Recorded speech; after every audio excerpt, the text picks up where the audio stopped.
David Chen had everything money could buy. A mansion that looked like it belonged in a magazine. Cars that cost more than most people's houses. A company worth billions. But if you asked him right now, sitting alone in his oversized living room at 10 o'clock on a Thursday night, he'd tell you he had nothing that really mattered. 6 months ago, his wife of 12 years walked out. Not quietly either. She took half of everything and left him with the truth nobody wants to hear. She'd been cheating on him for 2 years with his own business partner.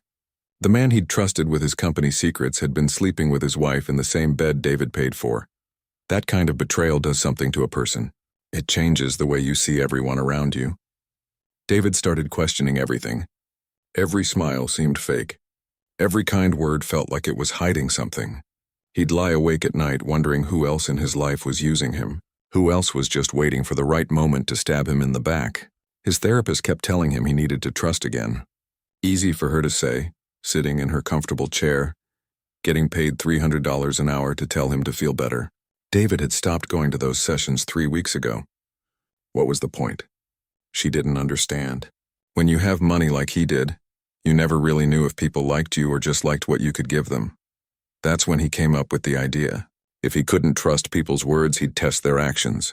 He'd create situations where people thought nobody was watching and see what they really were. He'd start with the people closest to him, the ones who had access to his home, his life, his valuables. He'd start with his maid. Rosa Martinez had been working for him for about 3 months now. The agency sent her after the last maid quit, something about the commute being too long. Rosa was different from the others.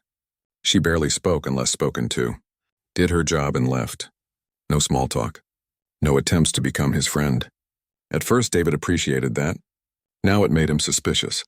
What was she hiding? Was she one of those people who acted humble while secretly planning something? He knew the basics about her from the agency paperwork.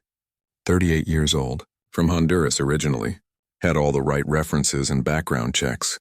But that was just paper. David had learned that paper meant nothing. His ex-wife had looked perfect on paper too, so he made his plan. It was simple, really. Almost too simple. He'd pretend to fall asleep on the couch in the living room. He'd leave his wallet out on the coffee table, his Rolex watch next to it, his phone, all of it just sitting there, easy to grab. Then he'd wait and see what Rosa would do when she thought he was asleep and couldn't see her. Thursday evening, David put his plan into action. He'd given his security team the night off, telling them he wanted privacy. They thought it was weird, but they didn't question the boss. That's one benefit of being a CEO. People did what you told them without asking why. Rosa was upstairs finishing the bedrooms. He could hear the vacuum cleaner humming above him. David positioned himself on the leather couch in the living room. He put his wallet right in the center of the coffee table. The Rolex next to it face up so she'd see the brand. His phone on the other side. Then he laid down, closed his eyes most of the way and waited. His heart was beating faster than he expected. Part of him felt ridiculous. Here he was, a grown man worth hundreds of millions of dollars playing pretend like a kid. But another part of him needed to know. He needed to confirm what he already suspected. That everyone had a price. That given the chance, people would always choose themselves over doing the right thing. The vacuum cleaner shut off upstairs. He heard footsteps on the stairs. Rosa was coming down. David controlled his breathing, keeping it slow and steady like someone actually asleep. He left his eyes open just the tiniest crack so he could see what happened. Rosa's footsteps came down the hallway. They stopped at the entrance to the living room. David held his breath. This was it, the moment of truth. Would she see the valuables and just walk past, pretending she never noticed? Would she take something small, thinking he wouldn't miss it? Or would she be bold enough to take it all? Through his barely open eyes, David could see her standing in the doorway. She paused there for a long moment. Too long. His suspicions grew. She was planning something, calculating, figuring out how much she could take without him noticing. But then Rosa did something he didn't expect. She walked away. Not toward the coffee table. Not toward his valuables. She walked back down the hallway. David's mind raced. Was she getting something? A bag to carry everything? He kept his breathing steady, waiting. Rosa's footsteps came back. But her hands weren't empty. She was carrying something soft. A blanket. The gray throw blanket from the hallway closet. David felt the blanket being draped over him. Gently, carefully, like someone covering a child who'd fallen asleep, watching TV. Rosa adjusted it around his shoulders, making sure it covered him properly. Her movements were quiet, trying not to wake him. Then she did something that made David's carefully constructed test fall apart. She walked to the thermostat on the wall and adjusted it, just slightly. David had complained yesterday about how cold the house got at night. He'd mentioned it in passing, not even really talking to her, just muttering while he walked past. But she'd heard, and she remembered. Rosa moved back to the coffee table. Here it comes, David thought, but she didn't reach for the wallet or the watch. She picked up his phone and his wallet, but only to move them. She placed them on the higher shelf of the side table, the shelf where his little nephew couldn't reach when the kid visited yesterday. She was protecting his things, not stealing them. David watched through his barely open eyes as Rosa picked up an empty coffee cup he'd left on the table earlier. She carried it quietly to the kitchen. He heard the soft sound of water running, the cup being washed. A minute later, she came back with a glass of fresh water. She placed it on the side table next to where she'd moved his phone. Next to the water, she put 2 aspirin tablets. David had been rubbing his temples earlier. He got these tension headaches that wouldn't quit, especially after long days at the office. He hadn't said anything about it, hadn't asked for aspirin, but Rosa had noticed, and she'd thought about it. And now, thinking he was asleep, she'd left medicine for him in case he woke up with a headache. She stood there for just a moment looking at him, not with greedy eyes scanning for valuables, just checking that he was comfortable. Then she adjusted the blanket one more time, making sure his feet were covered. After that, she walked quietly to the light switch and dimmed the lights. Not off completely, because someone waking up in total darkness might be disoriented. Just dim, thoughtful. Her footsteps faded down the hallway. David heard the soft click of the front door closing as she left for the night. Then silence. David lay there on the couch, not moving. The blanket was warm around him. The aspirin sat within reach. The lights were perfectly dimmed. His valuables were safe on the higher shelf. Every single thing Rosa had done was for his comfort and safety, and he felt like the smallest person in the world. What had he done? He'd set up a test to prove that people were selfish and greedy. He'd expected to confirm his worst thoughts about humanity. Instead, he'd discovered something that made him feel ashamed of himself. Rosa had passed a test she didn't even know she was taking. More than that, she'd exposed something ugly in him, his cynicism, his assumption that everyone was as dishonest as the people who'd hurt him. David sat up slowly, pulling the blanket around his shoulders. He looked at the water and aspirin on the table. Such small gestures, but they meant everything, didn't they? Because Rosa had done them when she thought nobody was watching. When there was no reward, no tip to earn, no recognition to gain. She'd done them because that's who she was when nobody was looking. That's when David realized something. He'd been testing the wrong person. Rosa wasn't the one who needed to prove herself. He was. He needed to prove he was still capable of recognizing goodness when he saw it. That he wasn't so broken by betrayal that he'd miss genuine kindness happening right in front of him. He picked up one of the aspirin tablets and swallowed it with the water Rosa had left. The headache he'd been ignoring all day started to ease, but a different kind of ache settled in his chest, the ache of knowing he'd been wrong about something important. David pulled the blanket tighter around himself and sat there in the dimmed lights, thinking about a woman who took 3 buses to get to work every day and still had enough kindness left over to cover a stranger with a blanket. He didn't sleep that night. Not for a long time. He just sat there, realizing that maybe the world wasn't as dark as he'd convinced himself it was. Maybe he'd just been looking at it through eyes that had been hurt too badly to see clearly. And maybe, just maybe, there was still goodness in the world. You just had to be willing to see it. David couldn't get that night out of his head. Every time he walked past the couch where he'd pretended to sleep, he thought about the blanket, the water, the aspirin, those small acts of kindness from someone who thought nobody was watching. The next morning when Rosa arrived, David found himself paying attention to her in a completely different way. Not with suspicion anymore, with curiosity. Who was this woman who'd shown him such simple, honest kindness?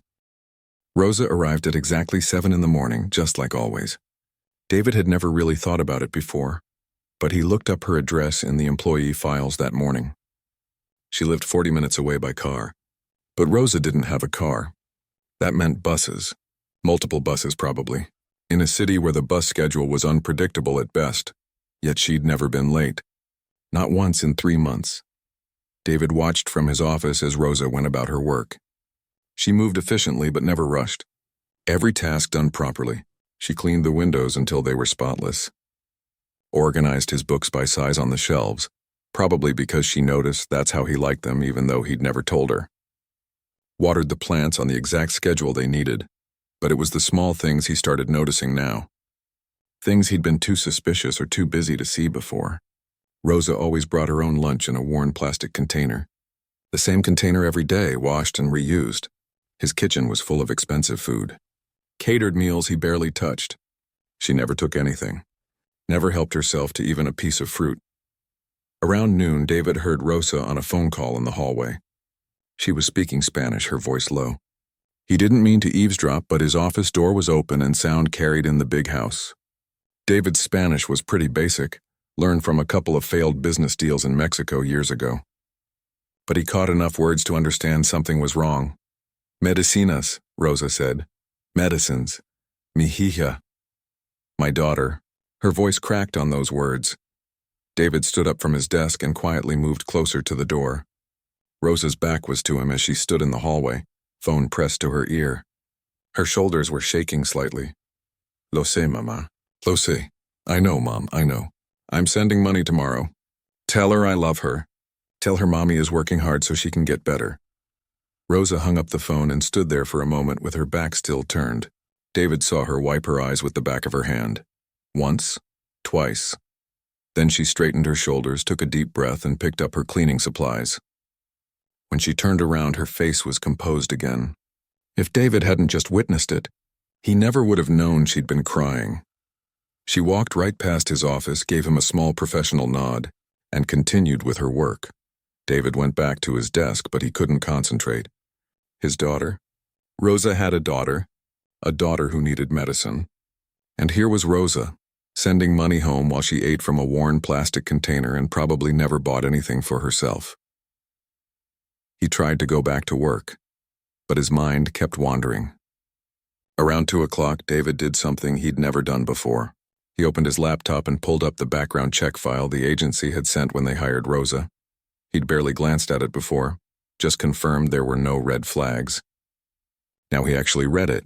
Rosa Martinez, 38 years old, widow, one dependent daughter, age 14, currently living in Honduras with maternal grandmother. Widow. David sat back in his chair. She'd lost her husband. He read further and found the details. Construction accident 3 years ago. Rosa's husband had been working on a high-rise building when the scaffolding collapsed. He'd died instantly, leaving Rosa with a teenage daughter and a mountain of medical debt from his hospital bills. But that wasn't all.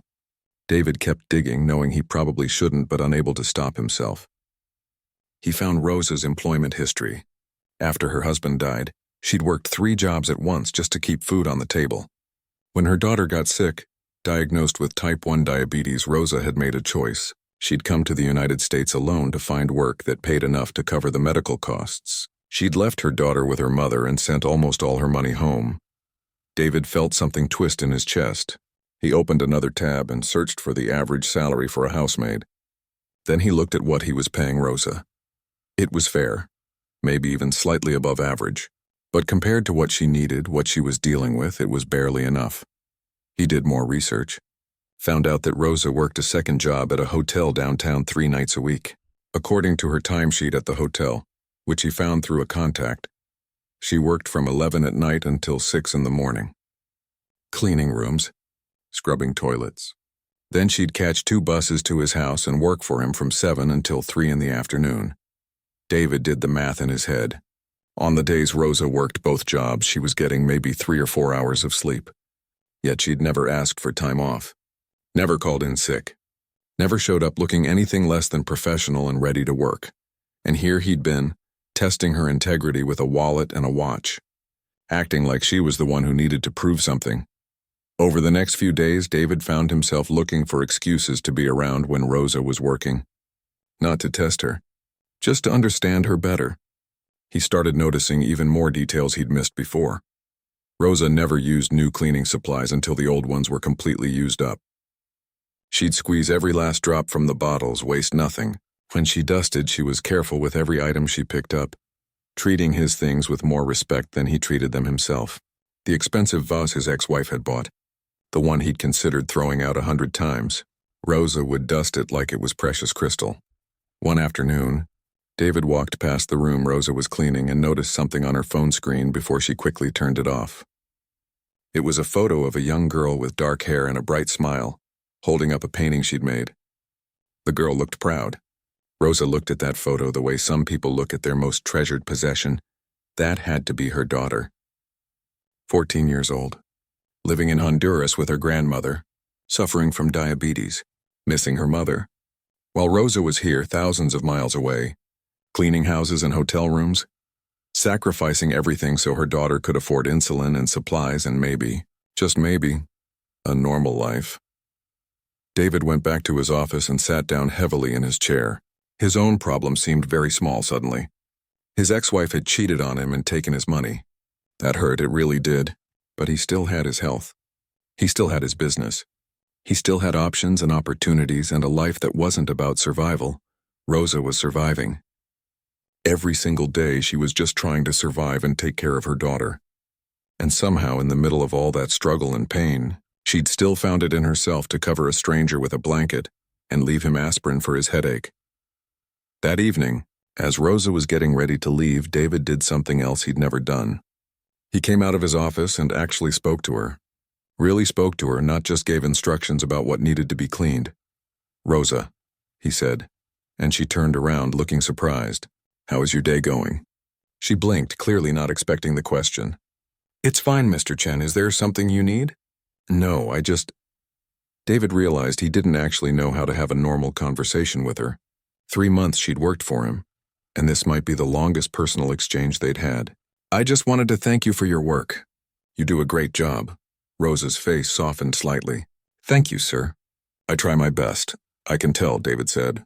He wanted to say more. Wanted to tell her he knew about her daughter, about her second job, about everything she was going through. But he didn't know how to say it without making her feel exposed or embarrassed. So instead he just added, "I appreciate you." Rosa nodded, looking slightly puzzled but pleased. "Have a good evening, Mr. Chen." After she left, David stood in his empty mansion and felt the silence pressing in on him. This house had 12 bedrooms, 12, and it was just him. Rosa probably lived in a tiny apartment, maybe sharing it with roommates to save money, and she was supporting 3 people, including herself. He thought about that blanket again. How easy it would have been for Rosa to walk past him that night. Her back probably hurt from all the cleaning. Her feet probably ached. She'd been working since 7 that morning and had to catch multiple buses home. It would have been so easy to just leave and go home and rest, but she hadn't. She'd taken the time to make sure he was comfortable. Had thought about his needs when she had about 1,000,000 worries of her own. David pulled out his phone and made a decision. He sent an email to his HR director. He needed to know what benefits the company offered for household staff, healthcare, time off, everything. There had to be something he could do. Something that didn't feel like charity, because he had a feeling Rosa wouldn't accept charity, but something that would help. As he hit send on the email, David realized something had changed in him. A week ago, he would have told you he didn't care about his maid's personal life, would have said it wasn't his responsibility. People had their problems and he had his. But Rosa had shown him something important. She'd shown him that kindness wasn't about what you could afford to give. It was about what you chose to give even when you had very little. She'd given him comfort when she had so little comfort in her own life. She'd given him care when she was probably desperate for someone to care about her. David looked around his massive, empty living room. All this space, all this money, all these things. And he'd been so busy protecting it all, testing people, assuming the worst, that he'd almost missed seeing real goodness when it was right in front of him. He walked over to the couch where he'd pretended to sleep. The blanket was folded neatly now, back in its place. But David could still remember how it felt when Rosa had covered him with it. That gentle touch, that simple act of taking care of another human being. It meant more than she would ever know, more than he'd known how to value before. But he was starting to understand now, and understanding David was learning was just the first step. The question was what came next. What did you do when someone showed you that you'd been wrong about everything? When someone proved that the walls you'd built to protect yourself were actually just keeping you from seeing the good that still existed in the world? David didn't have all the answers yet. But for the first time in months, he actually wanted to find them. He wanted to understand who Rosa really was, what her dreams were, what kept her going when things got hard, and most importantly, he wanted to figure out if there was a way to give back even a fraction of what she'd given him that night when she thought nobody was watching. Because Rosa had done more than just pass a test. She'd taught him that maybe the real test wasn't about catching people doing wrong. Maybe it was about whether you were still capable of recognizing when someone was doing something truly right. The email from HR came back the next morning, and David read it with growing frustration. According to company policy, household staff like Rosa were classified as contract workers, not full employees. That meant no health insurance, no paid time off, no benefits at all beyond their hourly wage. David stared at his computer screen. How had he never noticed this before? He'd built a company that prided itself on taking care of its employees. They had the best health insurance in the industry, generous vacation time, even stock options. But somehow the people who cleaned his office, who maintained his home, who made his daily life possible didn't qualify for any of it. It was a blind spot. A big one, and David was starting to realize he had a lot of those. Over the next week, he found himself creating opportunities to talk to Rosa. Nothing invasive or weird. Just small conversations when she was leaving for the day. How was the weather for her commute? Did she need anything for the house? Simple things. Rosa seemed surprised at first by his sudden interest in conversation. She'd answer politely but briefly, clearly not sure what to make of this change. But gradually, as David kept showing genuine interest without prying, she started to relax a little. One evening, David caught her looking at her phone in the hallway. She had that same expression on her face, the one he'd seen before. Worry mixed with love. She didn't realize he was there. Is everything okay? David asked gently. Rosa jumped slightly, startled. She quickly put her phone away. Yes, Mr. Chen, I'm sorry, I was just checking something before I go. Rosa, David said, I know I'm your employer and we need to maintain professionalism. But if something's wrong, if you need to leave early or need help with something, you can tell me. For a moment, Rosa just looked at him, really looked at him, like she was trying to figure out if he meant it. Then she gave a small smile. Thank you, sir. It's just my daughter. She's okay, but she had a doctor's appointment today and I was waiting to hear how it went. Your daughter, David said, as if he was hearing about her for the first time. How old is she? 14, Rosa said, and her face lit up slightly when she talked about her. Her name is Isabella. She's a good girl. Very smart. Loves to paint and draw. She's not here in the city with you? David asked, knowing the answer but wanting Rosa to feel comfortable sharing. Rosa's expression dimmed a bit. No, she lives with my mother in Honduras. It's better for her there right now. More stable. She has her grandmother, her friends, her school. David wanted to say he knew the real reason. He knew about the diabetes, about the medical costs, about Rosa working herself to exhaustion to pay for it all. But he didn't want to admit he'd looked into her background. That felt invasive, even though he'd done it with good intentions. That must be hard, David said instead, being away from her. Rosa nodded, and for just a second her professional mask slipped. It's the hardest thing I've ever done. But I'm doing it for her. So she can have a good life. So she can be healthy and maybe go to college someday. She's lucky to have a mother who cares so much, David said quietly. I'm the lucky one, Rosa replied. She's my whole world. After Rosa left that evening, David sat in his office thinking. Isabella, 14 years old. Loved to paint. Living without her mother so that Rosa could earn enough to keep her healthy. The weight of that sacrifice hit him hard. That weekend, David did something he hadn't done in months. He left his house. Not for business. Not for some obligation. He actually went out into the city and walked around.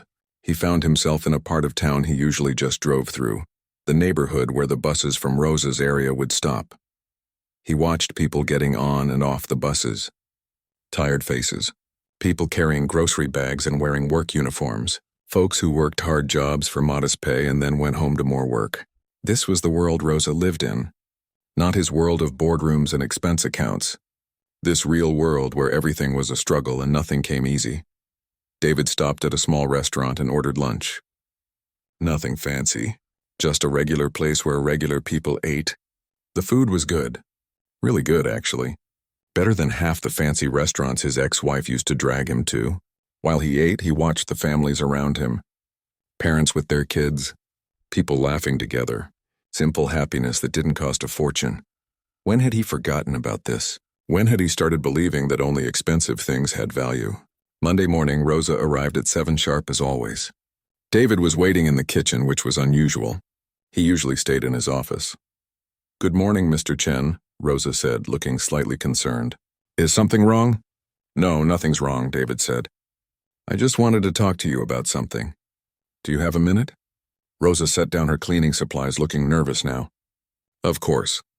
David had practiced this conversation in his head all weekend. He needed to do this right. "Rosa, I've been reviewing our household staffing structure. I realize that I've been categorizing you as a contract worker, which means you don't get the same benefits as other people who work for me." Rosa's expression became guarded. "Mr. Chen, if this is about money, I'm not asking for anything. I'm grateful for this job." "I know you're not asking," David said quickly, "but I'm telling you that things are going to change. I'm restructuring how household staff are classified. You're going to be a full employee of my company now. That means health insurance, paid time off, and a significant salary increase."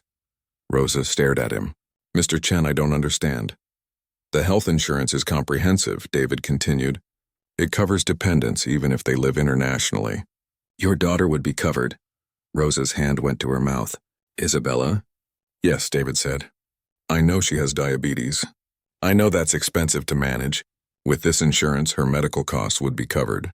The insulin, the supplies, the doctor visits, all of it." "How do you know about Isabella's diabetes?" Rosa asked, and there was something in her voice. Not quite accusation, but close to it. David had known this moment would come. "I looked into your background file more carefully after you started working here. I should have been more attentive from the beginning about the benefits we offer our staff. When I realized what you were dealing with, I knew I needed to make this right."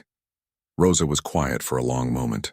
When she spoke, her voice was thick with emotion. "Mr. Chen, this is too much. I just clean your house. I don't deserve this." "Rosa," David said firmly, "you do more than just clean. You show up every day on time. You're reliable and trustworthy. You care about your work. Those aren't small things. They're exactly the kind of qualities my company values. This isn't charity. This is me correcting an oversight in how I treat the people who work for me." Rosa's eyes were wet now. "I don't know what to say." "Say you'll accept it," David said with a small smile. "Say you'll stop working that night shift at the hotel because you don't need it anymore." Rosa wiped her eyes. "You know about that too?" "I did some research," David admitted. "Rosa, you work nearly 20 hours a day sometimes. Nobody can sustain that. You're going to make yourself sick." "I do what I have to do for my daughter," Rosa said quietly. "I understand that," David replied, "but now you don't have to sacrifice your health to take care of hers. The new salary will be enough. More than enough. You can work normal hours, get proper sleep, and still provide for Isabella." Rosa looked down at her hands. When she looked back up, tears were streaming down her face. "Why are you doing this? What did I do to deserve such kindness?" David thought about that night on the couch. The blanket, the aspirin, the dimmed lights, all those small acts of care that Rosa had given without expecting anything in return. "You reminded me that good people still exist," David said honestly. "That's worth more than you know." Rosa broke down then. She covered her face with her hands and cried. Not quiet tears, but real sobs. David stood there awkwardly for a moment, then grabbed the box of tissues from the counter and handed it to her. "I'm sorry," Rosa said through her tears. "I'm not usually like this. It's just been so hard, so very hard. And I never complain because complaining doesn't change anything. You just keep working and hope it gets better." "I know," David said softly. "And I'm sorry I didn't see what you were going through sooner." Rosa composed herself slowly, wiping her eyes and taking deep breaths. "Thank you, Mr. Chen. Thank you so much. You've changed my life. You've changed Isabella's life." After Rosa went back to work, David returned to his office. But he couldn't focus on anything. He kept thinking about how Rosa had apologized for crying, how she'd said she never complains, how she'd been struggling alone for so long, just hoping things would get better. That afternoon, David made more changes. He called the agency that had sent Rosa and told them he wanted to review the pay and benefit structure for all their workers. If Rosa had been classified unfairly, how many others were in the same situation? He set up a meeting with his HR director to discuss creating a proper benefits package for all household and maintenance staff. But David knew this wasn't just about policies and benefits. Something bigger had shifted in him. He'd spent 6 months after his divorce believing the worst about people, assuming everyone wanted something from him, building walls to keep people out. Rosa had shown him how wrong he'd been, not through some big dramatic gesture, just through consistent quiet kindness, through caring about small things when nobody was watching, through working with dignity even when life had knocked her down hard. The next few days felt different in the house. Rosa still did her job professionally, but there was something lighter about her. She'd call her mother in Honduras, and David would hear the joy in her voice as she explained that Isabella's medicine would be covered now, that they didn't have to worry about the bills anymore. One afternoon, David heard Rosa on the phone with Isabella directly. His Spanish was getting better from paying attention, and he could understand most of what Rosa was saying. "Yes, mija, it's real. Your medicine, your doctors, everything is covered now. Mr. Chen is a very kind man. He's given us a miracle." David turned away from his office door, feeling something tight in his throat. A miracle. He'd just corrected an unfair pay structure and provided basic benefits. That shouldn't be a miracle. But for Rosa and Isabella it was. That's when David really understood the gap between his world and theirs. What was basic to him was life-changing for them, and he'd almost missed it completely. He'd almost continued living in his bubble of suspicion and cynicism, never seeing the real people right in front of him who needed help. Rosa had saved him from that. She'd saved him from becoming someone permanently bitter and closed off, and she'd done it just by being herself, by showing kindness when she had every reason to be bitter herself. As David sat in his office listening to Rosa's happy voice talking to her daughter, he realized something else. This wasn't the end of the story. It couldn't be. There was more he could do, more he should do. Isabella, 14 years old, loved to paint, living in Honduras without her mother. Even with the medical bills covered, was that really enough? Was it right for a mother and daughter to be separated when they clearly loved each other so much? David opened his laptop and started researching. Student visas, immigration requirements, school enrollment procedures. He was good at solving problems. It's what made him successful in business. Maybe it was time to use those skills for something that really mattered, for someone who deserved it, for a family that had shown him what real strength and kindness looked like. David spent the next 3 weeks doing something he'd never done before. Real research into someone else's life, not to test them or suspect them, but to help them. He made calls to immigration lawyers, talked to people at international schools, looked into medical facilities that specialized in diabetes care. Every spare moment between business meetings went into planning. The more he learned, the more complicated it seemed. But David hadn't built a successful company by giving up when things got difficult. If there was a way to bring Isabella to the United States legally and safely, he'd find it. During those 3 weeks, David also found himself talking to Rosa more and more. Real conversations, not just polite exchanges about cleaning schedules. He'd ask about Isabella, and Rosa's whole face would light up. She'd show him pictures on her phone. Isabella painting. Isabella with her friends. Isabella holding up a canvas with a beautiful sunset she'd created. "She's very talented," David said one afternoon, looking at a photo of Isabella's artwork. "Does she want to study art?" Rosa smiled, but there was sadness in it. "She talks about it sometimes, but art school is expensive. I tell her to focus on something practical, something that will give her a stable job. But that's not what she wants," David observed. "No," Rosa admitted. "She wants to create beautiful things. She says painting makes her feel free." Rosa paused, then added quietly, "I want her to feel free, but I also want her to eat and have a roof over her head. The world doesn't pay artists much." David thought about that conversation for days.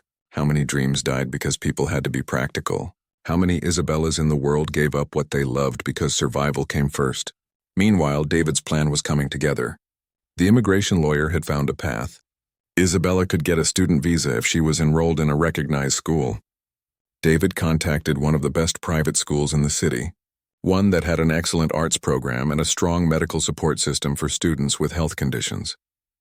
The school administrator he spoke with was initially skeptical. "Mr. Chen, our tuition is substantial, and we'd need to ensure the students' medical needs could be properly managed. Diabetes requires constant monitoring. Money isn't an issue," David said, "and she'll have comprehensive health insurance. I'll personally guarantee that all her medical needs are met." "Are you related to the student?" the administrator asked. "She's the daughter of someone who works for me," David explained. "Someone who deserves a chance to give her daughter a better life." There was a pause on the other end of the line. "That's very generous of you, Mr. Chen." "It's the right thing to do," David replied simply. The housing was the next piece. David's mansion had a guest house on the property, currently used for storage. It had 2 bedrooms, a kitchen, a bathroom. It hadn't been touched in years. David hired contractors to renovate it completely. Modern appliances, fresh paint, everything a mother and daughter would need to live comfortably. When Rosa noticed the construction activity near the guest house, she asked about it during one of their afternoon conversations. "Just some renovations," David said vaguely. The place was being wasted. He wasn't ready to tell her yet. Not until everything was absolutely certain. He didn't want to raise her hopes only to have something fall through, but things were falling into place. The school accepted Isabella based on the portfolio of artwork Rosa had emailed them. The immigration lawyer filed all the necessary paperwork for the student visa. The medical clinic confirmed they could manage Isabella's diabetes care. The guest house renovation was nearly complete. There was just one more thing David wanted to do. He went to an art supply store, something he'd never done in his life. He explained to the woman working there that he needed supplies for a talented 14-year-old artist. The woman's eyes lit up and she helped him choose everything. Professional-grade paints, canvases of different sizes, brushes, easels, sketch pads, charcoal pencils. Everything a serious young artist could want. "This is quite a collection," the woman said as she rang up the purchase. "She's a lucky kid." "I'm the lucky one," David said, echoing Rosa's words from weeks ago. Finally, after weeks of planning and preparation, everything was ready. David asked Rosa to stay after work one Friday evening. He could tell she was nervous, probably worried she'd done something wrong. "Rosa, please sit down," David said, gesturing to the chair across from his desk. "I need to talk to you about something important." Rosa sat, her hands clasped in her lap. "Is something wrong, Mr. Chen?" "Nothing's wrong," David assured her. "Actually, I have some news. About Isabella." Rosa's whole body tensed. "Is she okay? Did something happen?" "She's fine," David said quickly. "More than fine. Rosa, I've been working on something for the past few weeks. I've arranged for Isabella to come here to the United States on a student visa." Rosa stared at him. "What?" "She's been accepted to Monroe Academy. It's one of the best private schools in the state. They have an incredible arts program. She can study painting seriously there. Pursue what she loves." "Mr. Chen, I don't understand. How is this possible?" "The visa, the school, it all costs money I don't have. The tuition is taken care of," David said. "The visa application has been filed and approved. Her medical care will continue to be covered by the insurance. Everything is arranged." Rosa was shaking her head, tears already forming. "This is too much. You've already done so much. I can't accept this." "Rosa, let me finish," David said gently. "I've also renovated the guest house here on the property. It has 2 bedrooms. I'd like you and Isabella to live there, no rent. It's part of your employment package." Now Rosa was really crying. "Why? Why are you doing all this for us?" David had thought a lot about how to answer this question. He could talk about that night on the couch, the blanket, the aspirin, how she'd shown him kindness when she thought nobody was watching. But it was more than that now. "Because you and Isabella deserve a chance," David said. "You've sacrificed everything for your daughter. You've worked yourself to exhaustion.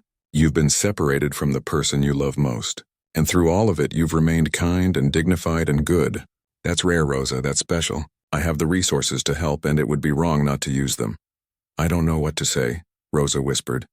"Say you'll let me do this," David replied. "Say you'll call Isabella and tell her she's coming home to you." Rosa broke down completely then. She sobbed like someone who'd been holding everything together for so long that finally letting go was overwhelming. David handed her the tissue box and waited. He understood. Sometimes kindness hits harder than cruelty because we learn to expect the cruelty. We build walls against it. But kindness can slip right through and touch the places we've been protecting.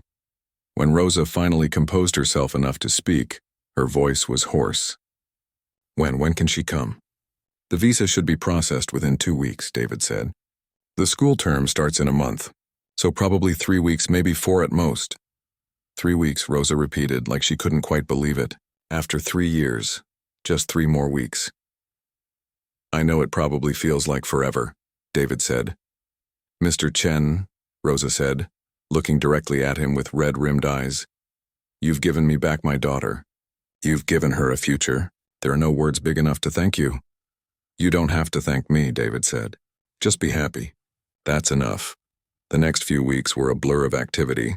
Rosa helped finish decorating the guest house, picking out curtains and dishes and all the small things that make a place feel like home. David watched her transform from the quiet, reserved woman who'd first started working for him into someone lighter, more open. She'd smile more. Sometimes she'd even hum while she worked.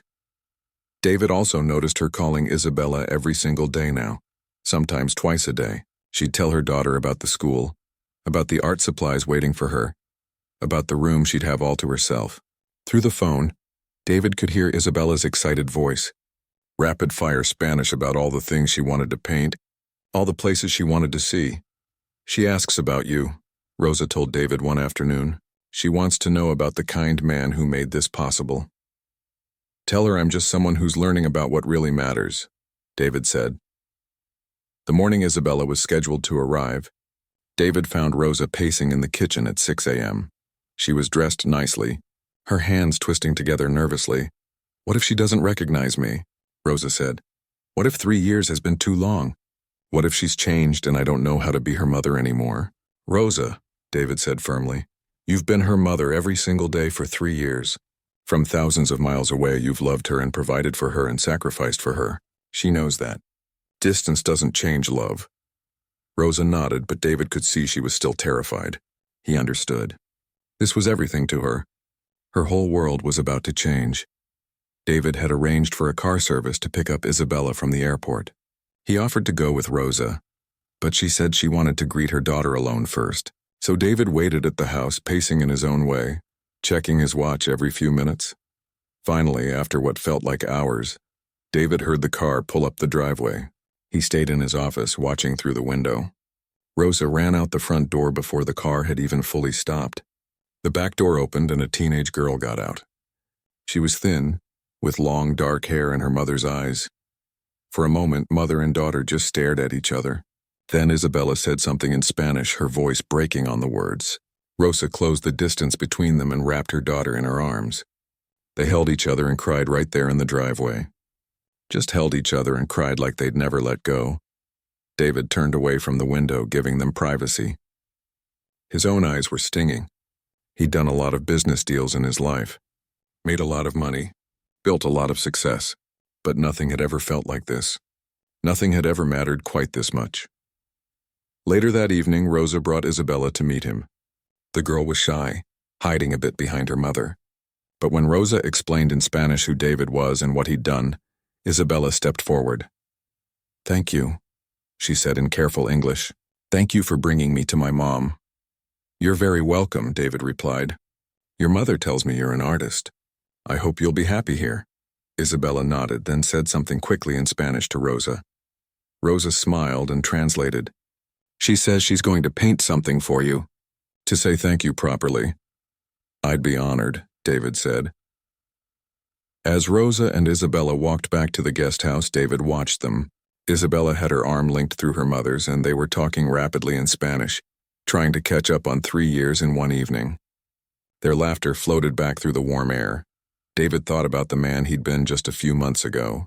Bitter, suspicious, testing people's integrity with childish tricks, building walls around himself to avoid being hurt again. That man seemed like a stranger now. Rosa had changed him without even trying, just by being herself, by showing him that goodness still existed in quiet, simple ways. And now, watching this reunion he'd helped make possible, David understood something profound. The real test in life wasn't about catching people doing wrong. It was about whether you could still recognize what was right, whether you could still respond to kindness with kindness, whether you could take your resources, your privilege, your power, and use them to heal instead of protect. David had passed a test he didn't know he was taking. and the reward was better than anything money could buy. It was the sound of a mother and daughter laughing together after years apart. It was knowing he'd used his wealth for something that actually mattered. It was remembering that he was capable of being good too. The first month after Isabella arrived felt like watching something frozen slowly come back to life. Rosa moved differently now. There was lightness in her step. She'd walk back to the guest house during lunch breaks just to check on Isabella, to make sure she was real and still there. Sometimes David would see them in the garden, Rosa with her arm around her daughter's shoulders, just talking. Isabella was adjusting to her new life too, though David could tell it wasn't easy. Everything was different here. The language, the school, the food, the weather. But she had her mother, and that seemed to make everything else manageable.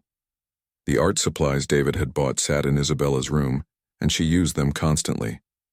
He'd see her sitting in the garden with a sketch pad, drawing the flowers and trees. Or she'd set up her easel near the window and paint for hours, lost in her own world. One Saturday morning, David was working in his office when Rosa knocked on the door. Isabella stood next to her, holding something wrapped in brown paper. "Mr. Chen," Rosa said, "Isabella has something for you." Isabella stepped forward, suddenly shy. She held out the wrapped package. "For you," she said in English. "Thank you, gift." David took the package carefully and unwrapped it. Inside was a painting, and it took his breath away. It showed a man sleeping on a couch, a blanket covering him. But the painting wasn't dark or sad. It was filled with warm golden light like sunrise, and standing in the background, almost like an angel, was a woman holding the blanket. "Her face was kind, Isabella," David said quietly. "This is beautiful." "How did you know about this?" "Mama told me," Isabella said, her English careful but clear. "She told me about the night she covered you with a blanket. How you were sad and alone. She said that night changed everything." David looked at Rosa, who had tears in her eyes. "I told her how kind you've been to us, how you saw past what I did for work and saw me as a person. I told her that small acts of kindness can change lives." David stared at the painting. Isabella had captured something he hadn't even realized himself. That night he had been sad and alone. He'd been testing Rosa, but really he'd been the one who needed help. And Rosa had seen that somehow. She'd responded not to what he was doing, but to what he needed. "This is incredible," David said, his voice rough. "Isabella, you have real talent. This belongs in a gallery, not my office." Isabella blushed but smiled. "You like it?" "I love it," David said honestly. "May I hang it in here? On that wall where I can see it every day?" Isabella nodded eagerly. Rosa squeezed her daughter's shoulder, pride radiating from her face. After they left, David hung the painting where he'd promised, and he found himself looking at it throughout the day. The sleeping man, the kind woman with the blanket, the golden light that suggested hope and new beginnings. It was a reminder of how far he'd come, how much he'd changed. As the weeks passed, David noticed more changes in his own life. He started spending less time alone in his office. He'd have dinner with Rosa and Isabella sometimes, sitting in their small kitchen in the guest house. Rosa would cook traditional Honduran food and teach him the names of the dishes. Isabella would tell him about school, her new friends, her art classes.